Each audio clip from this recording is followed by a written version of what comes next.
महाराज सुनीति से एक बालक हुआ, नाम हुआ ध्रुव। बोले बाल कृष्ण लाल की। देखिए आप लोग बड़े प्रेम से कथा सुने, क्योंकि जब आप सुनेंगे तो हमें सुनाने में भी आनंद आएगा, और जब आप सुनेंगे नहीं तो सुनाने में भी आनंद नहीं आएगा।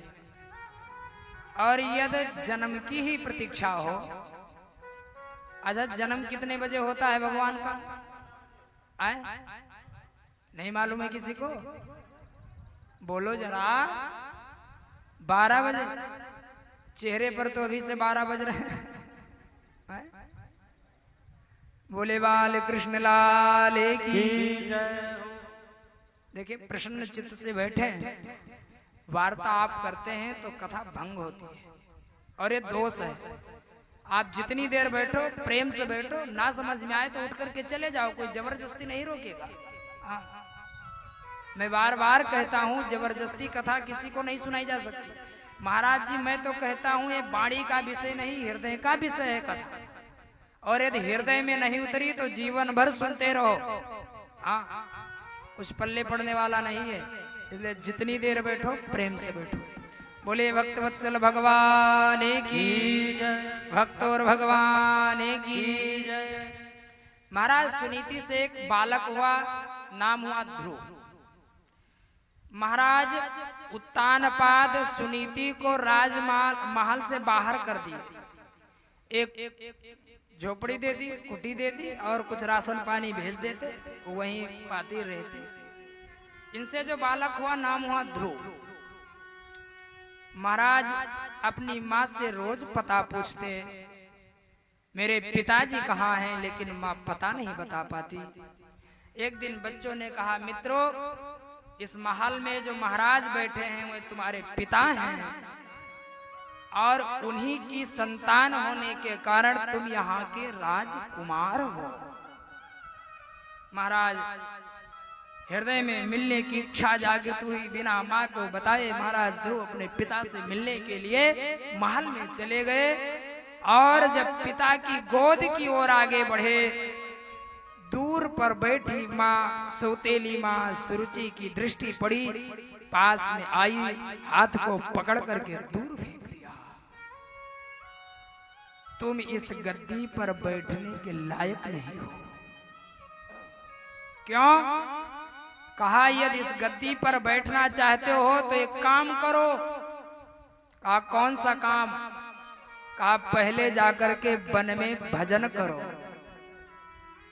और जब वन में तुम्हारे भजन से प्रभु नारायण प्रसन्न हो जाए, तुम्हारे पास प्रकट हो, वरदान मांगने को कहें, तब तुम वरदान मांगना कि मेरा जन्म माँ सुरुचि के कोख से हो, और तुम्हारा जन्म जब मेरे कोख से होगा तब तुम इस राजगादी पर बैठने के अधिकारी होगे। ध्यान से सुनिएगा, ये सुरुचि के वचन महाराज केवल भक्त का अपमान नहीं कर रही हैं, सुरुचि के वचन भक्त और भगवान दोनों का अपमान कर रहे हैं। क्यों? कहा पहले वन में जाओ, तप करो, नारायण प्रसन्न हो जाएं, और जब तुमको नारायण मिल जाएंगे उसके बाद तुमको मेरा कोख मिलेगा, मेरा गर्भ मिलेगा। इससे पता लगता है कि सुरुचि का कोख तो लग रहा है कि भगवान नारायण से भी बढ़कर के हो गया। महाराज डांट करके भगा दिया। रोते बिलखते विलाप करते करुण क्रंदन करते आकर के माँ सुनीति को सारा वृतांत सुनाया।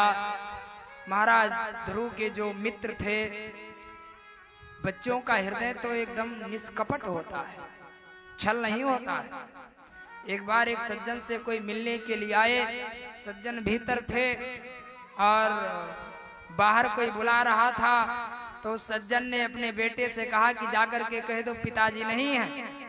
तो बेटे ने आकर के बाहर कह दिया कि पिताजी ने कहा है कि जाओ कह दो पिताजी नहीं है, क्योंकि बच्चों का तो हृदय कोमल होता है, जो मन के सच्चे हैं वही तो बच्चे हैं। बोले बाल कृष्ण लाल की जय हो। महाराज ध्रुव के मित्रों ने अक्षरशः वही घटना सुना दी। महाराज रोने लगे। महारानी सुनीति ने कहा, पुत्र भले डांट करके भगा दिया, लेकिन माँ के विषय में कुछ अपशब्द मत कहना। अपनी माँ से कम अधिकार सौतेली माँ का नहीं होता है। बेटा कोई बात नहीं, माँ है। महाराज ध्रुव ने कहा, क्यों अपशब्द नहीं कहा? उसने मुझे अभागिन का बेटा कहा। तो महारानी सुनीति ने कहा, अरे पुत्र, मैंने अपने आप को तुमसे भाग्यशालिनी कब कह दिया? यद मुझ अभागिन को उसने अभागिन कह दिया तो गलत क्या कहा? एक एक शब्दों का अनुमोदन करने लगी, समर्थन करने लगी। बेटा, मुझसे तू संसारिक पिता का पता पूछता था, आज तक मैं तेरे संसारिक पिता का पता नहीं बता सकी, लेकिन उसने तो परम पिता का पता बता दिया। उसने क्या कहा? तपसाराध्य पुरुषम तस्यैवानुग्रहेण में गर्भे तुम साधयात्मानं यदि इच्छस नृपासनम।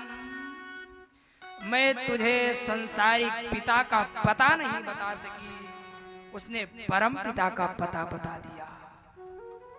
क्या कहा बेटा उसने? वन में जाओगे, भजन करोगे, वन में नारायण कहीं भी मिल जाएगा। अच्छा, प्रभु कहाँ रहते हैं? स्वर्ग में? बोलो। कैलाश में? स्वर्गे सत्ते च कैलासे वैकुंठे नास्त्ययं रसा अतः पिबन्तु मद्भाग्या मा मुञ्चत्कारी। अच्छा, सच्चे भाव से बताना, आज तक भगवान कृष्ण का दर्शन किसने किया है? कोई खींचा तानी नहीं है, सच सच बताना। आज तक भगवान कृष्ण का दर्शन किसने किया? एक बिटिया हाथ उठा रही है, वाह। किसी ने नहीं, बस एक। अच्छा, मैया गंगा का, राप्ती का? ये भाव जब तक रहेगा तब तक भगवान मिलने वाले भी नहीं है। ये कौन बैठा है हो? ये भगवान नहीं है क्या? बोले बाल कृष्ण लाल की। अब बताओ, भगवान का दर्शन किस किसने किया है? सबने। अस्तु मैं निवेदन कर रहा था, माँ ने कहा, उसने क्या कहा है बेटा? जले विष्णु थले विष्णु, विष्णु पर्वत मस्तके, ज्वाला माला कुले विष्णु, सर्वं विष्णुर्मयं जगत। परमात्मा सब कहीं है। जैसे प्रत्येक पुष्प में सुगंध है लेकिन दिखाई नहीं देती, जैसे दूध में दही है, छाछ है, घी है, लेकिन दिखाई नहीं देता, ऐसे हरी सर्वत्र है लेकिन दिखाई नहीं देते, क्योंकि तप करना पड़ेगा। गोस्वामी जी ने क्या कहा? हरि व्यापक सर्वत्र समाना, हरि व्यापक सर्वत्र समाना, प्रेम से गाइए आप व्यापक सर्वत्र समाना, हरि व्यापक सर्वत्र समाना, हरि व्यापक सर्वत्र समाना, प्रेम प्रगट होय मैं जाना, प्रेम प्रगट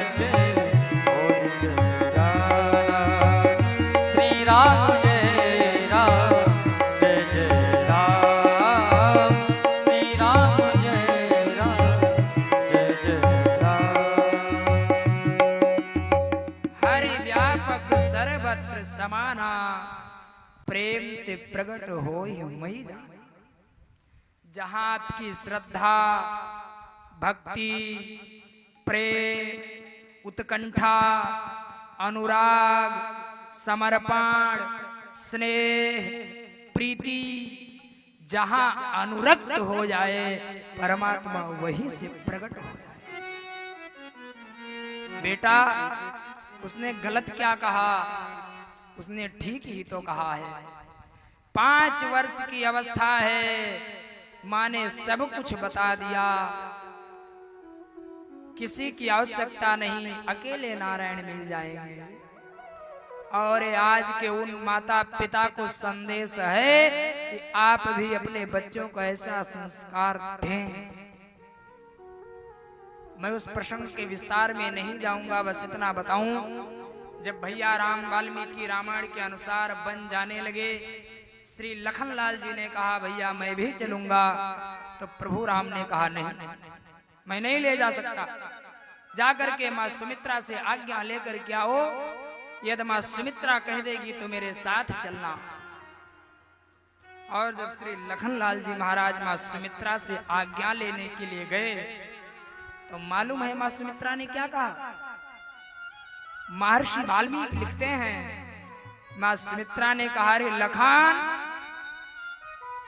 राम के साथ वन में जाओगे, अयोध्या के सुख सुविधाओं की याद आएगी, अयोध्या के राजपथ की याद आएगी, अयोध्या के राजमहल की याद आएगी। भैया राम को वन में छोड़ करके चले आओगे? नहीं लखनलाल, ध्यान रखना, जब मुझ मां सुमित्रा के वात्सल्य की याद आएगी, जब मुझ मां सुमित्रा के गोद की याद आएगी, जब मुझ मां सुमित्रा के लाड प्यार की याद आएगी, मां जानकी को वन में छोड़ करके चले आओगे? नहीं लखन, ध्यान रखना, जब अयोध्या के राजपथ की याद आएगी, तो अरण्य के कंटकों पर प्रभु राम को छोड़ करके चले आओगे? नहीं लखनलाल, रामम दशरथम विद्धिम विद्धिमाम जनकात्मजा, अयोध्यायां मटिबीं विद्धि गच्छतात यथा सुखम।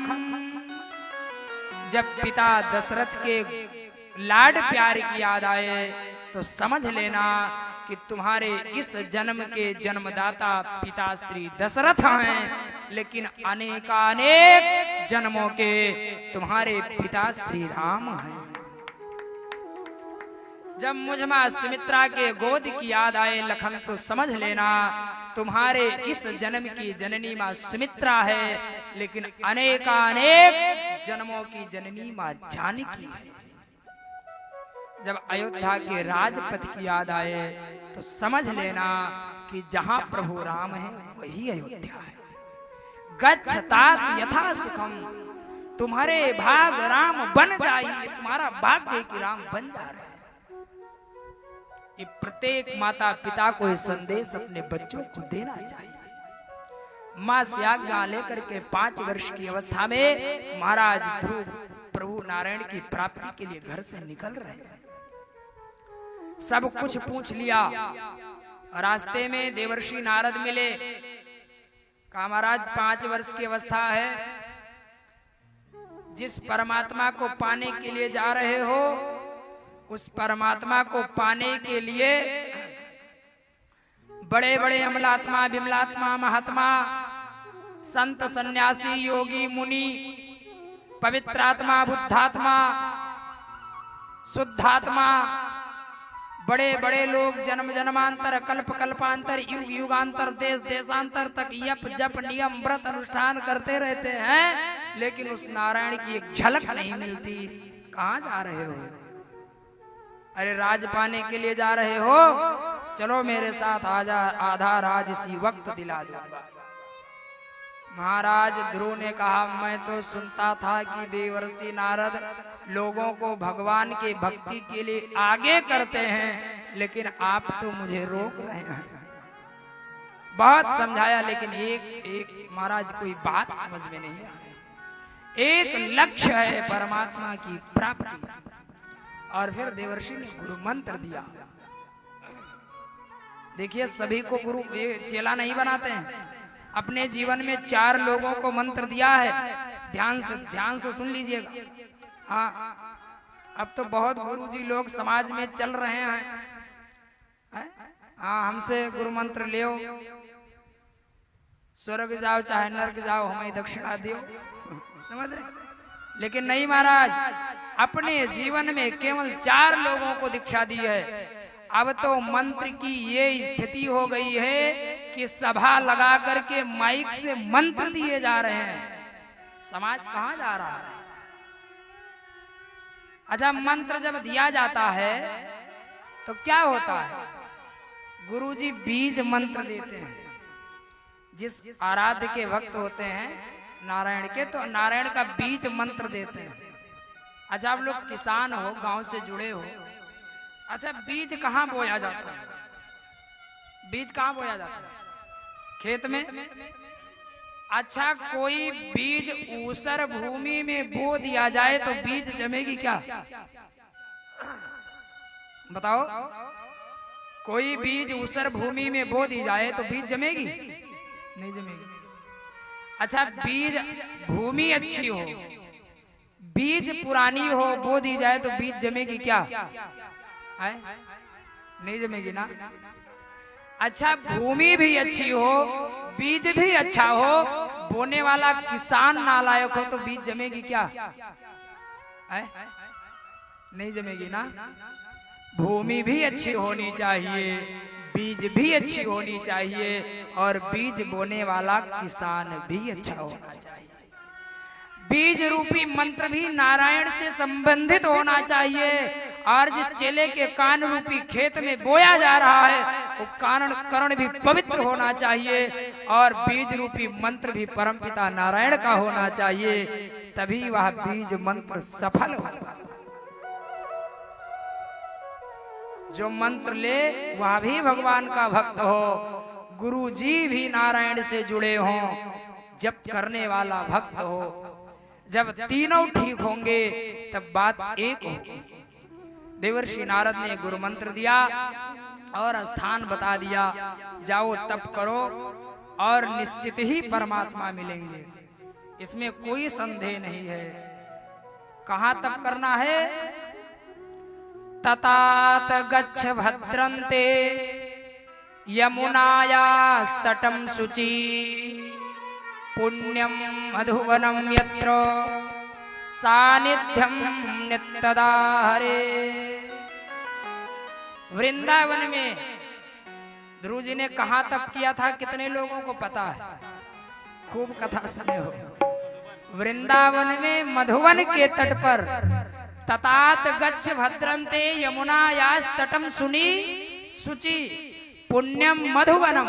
मधुवन में एक बात और बताऊं, जब देवर्षि जैसा संत मिल जाए तो अब नारायण मिलेंगे ही मिलेंगे, कोई रोक ही नहीं सकता है। इसलिए बड़े प्रेम से गाते हैं, ये 2 पंक्ति में गुनगुनाए। जब संत मिलन हो जाए, तेरी बाणी हरि गुण गाए, तो इतना समझ लेना कि हरि से मिलन होगा। देवर्षि नारद जैसे संत मिल रहे हैं तो हर से मिलन होगा ही होगा, इसमें कोई संदेह नहीं। आइए, हम लोगों को भी हरि चाहिए, इसलिए बड़े प्रेम से सभी लोग गाएंगे। जब संत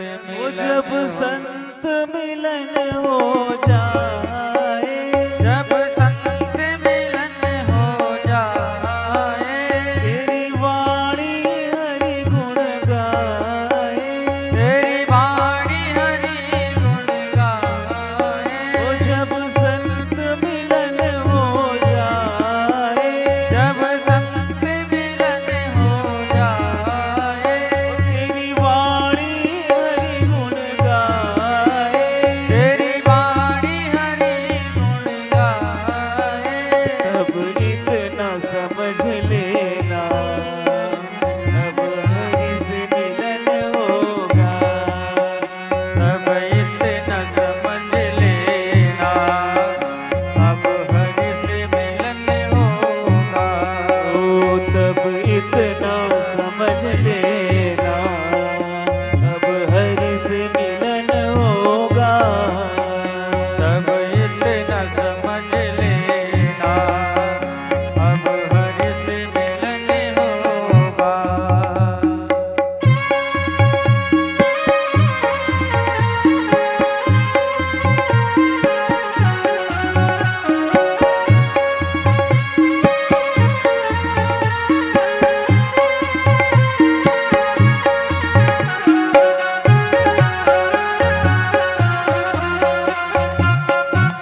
आँखों में आंसू आए, आँखों में आंसू आए, आँखों में आंसू आए, आँखों में आंसू आए, दिन रात नजर प्रभु आए, दिन रात नजर वो आए, दिन रात नजर हरिया आए, दिन रात नजर हरिया आए।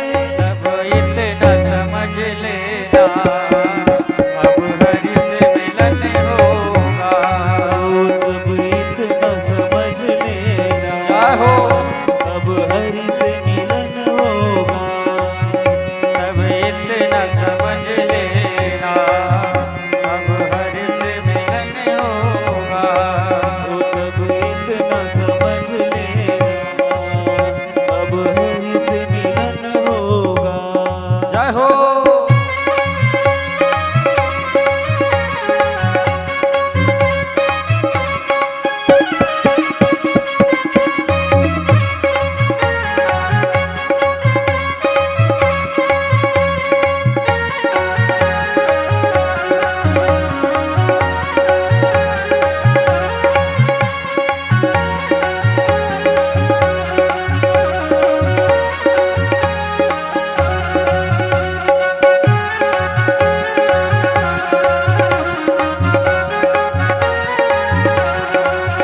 तब इतना समझ लेना अब हरि से मिलन होगा।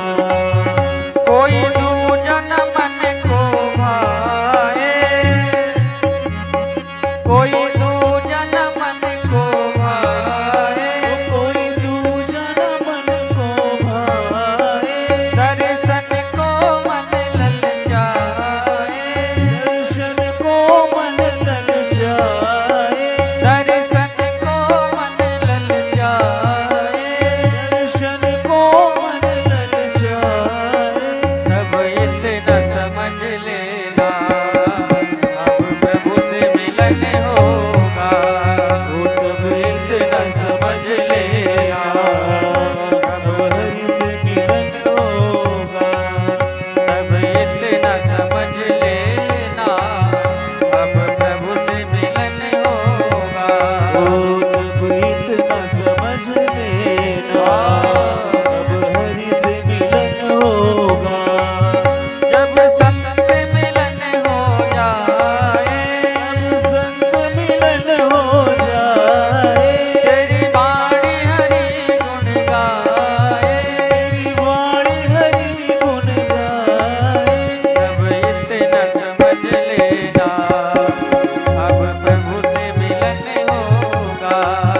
तब इतना समझ लेना अब हरि से मिलन होगा। तब इतना समझ लेना अब हरि से मिलन होगा।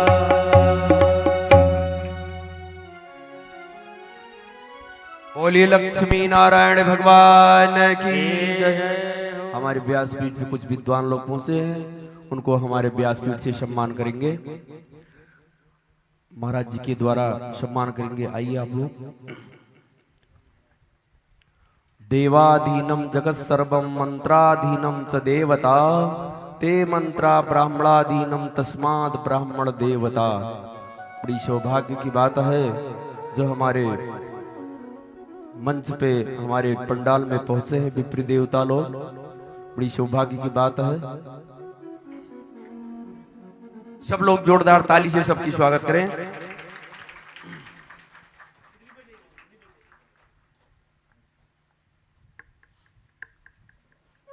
बोले भक्तवत्सल भगवान की की जय हो, भक्त और भगवान की की जय हो, श्रोता समाज की की जय हो। जय जय श्री राधे।